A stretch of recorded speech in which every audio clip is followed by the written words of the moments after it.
অনেকেই হয়তো একটু টেরও পাচ্ছেন যে ভিসাটা ধীরে ধীরে একটু নরমাল হচ্ছে, হয়নি? একটু হয়েছে। যেমন আমরা এখন দেখছি যে আমাদের জনতা ব্যাংক, ইসলামী ব্যাংকের কর্মকর্তা কিন্তু এখানে এসেছেন।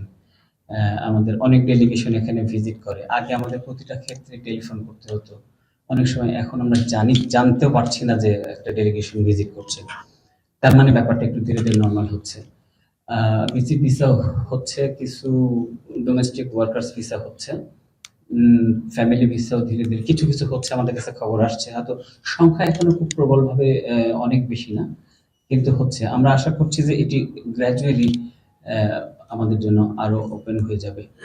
আমি এই দুবাইতেই গত রমজানে একটা ইফতারের মাহফিলে আপনাদের মধ্যে একটা কথা বলেছিলাম যে আমরা এদের সঙ্গে একটা অল্টারনেটিভ অ্যাপ্রোচ নিয়েছি, যে আমরা প্রমাণ করতে চাই যে একটা পার্টনার হিসেবে আমরা ইনএভিটেবল পার্টনার, আমরা একজন ভালো পার্টনার। আমরা এটা যখন প্রমাণ করতে পারবো তখন আমাদের সকল দুয়ারই খুলে যাবে।